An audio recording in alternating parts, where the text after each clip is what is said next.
Hi, I'm Emma. And this is Jasmina, hey! And we are here to tell you about the history of press freedom in Finland. Once upon a time, about 250 years ago, there was this place called the magical kingdom of Sweden. Back then, Finland was a part of Sweden until Russia took over and stole Finland from Sweden. Well, at first, Finland had an autonomy, which basically meant that Finland could do whatever it wanted, but then this Russian guy called Bobrikov came to Finland and he thought that Finland had too much freedom, especially in journalism. He was the original gangster, like the king of censorship. He started to close down magazines. I think it was around, it was 24 magazines he took down. He even took down the Finnish stamp and replaced it with a two-headed douchebag eagle. Aw, but the reindeer was so pretty! I know, right? Okay, let's go on. Eventually, Bobrikov got shot by an activist called Eugen Schulman, who was just simply sick and tired of the situation, so that's that. Well, okay, in 1917, Finland finally got its independence. Yay! And 2 years after, the constitution included the section of freedom of speech. Yay! Okay, Finland still was a mess. It drifted into a civil war between the Social Democratic Party and by the non-socialists. And that time was a mess, I'll tell you. It was full of censorship. It was crazy. So the civil war ended, but the war has always been a time for censorship in Finland. For example, during the Second World War, the press was very careful on telling about all the horrible things. The press shared false information about the fallen, and if they printed photos of the bombed houses and the streets, they did not tell where the bombing had happened. Oh well, actually, a little later after the war, in 1957, the Finnish publishers and journalists, they created an etiquette on how to behave well as a journalist. And this was the first version of the guideline of journalists that is actually used today. So the etiquette included, for example, instructions about how not to judge the suspect before the trial. Why? He was obviously guilty! Shh, Jasmina, calm down. And it also had instructions on how to report sensitive matters about children. Like, you should know beforehand the background of the child if you wanted to tell a story about him.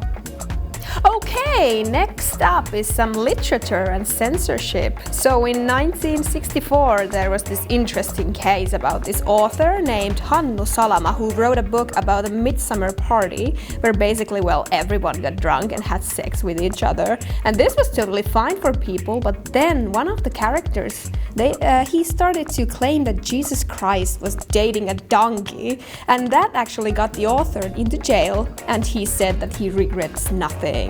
And the book was censored and all the remaining first versions were destroyed. And that's about it. Okay, so back to journalism, shall we? Yeah. So finally, in 1968, the Council of Mass Media, also known as CMM, was established by publishers and journalists. Yay! Oh yeah, the CMM is still the cornerstone of our press freedom. It watches that everyone follows the guideline for journalists that were determined again. Or so we thought. You know, even though the idea was to give freedom to journalists, they began to doubt themselves and started to practice self-censorship. And they did it so much that the phenomenon was named Finlandization. Ooh, awkward times. Yeah. Finland's president by the time, Urho Kekkonen, was playing a big role back then. He took the office in 1956 and spent there over 25 years. Whoa. Naturally, he did eventually get some health problems that Finnish media did not cover that honestly. Oh, like what? In 1977, Kekkonen went to fishing trip in Iceland. There was media that took photos of him and everything went well at first.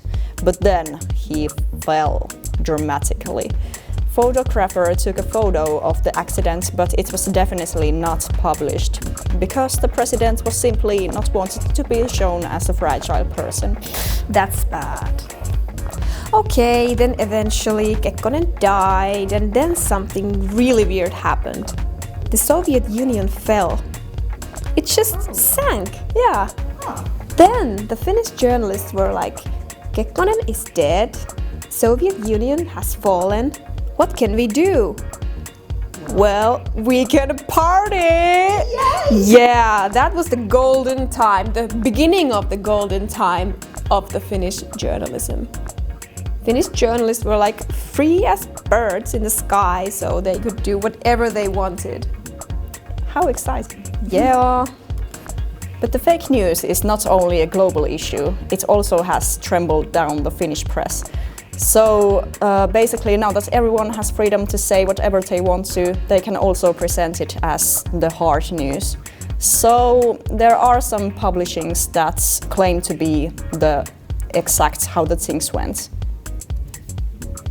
So there is this Finnish saying that let's not make a bull out of a fly, even though Finnish media sometimes likes to do that. But yeah. So we have the Constitution, we have the Council of Mass Media, and we have the guideline for journalists. And that's what makes us so awesome, right? Yeah! Okay, so that was about it, the history of the press freedom in Finland. So thank you! Thank you! Bye-bye!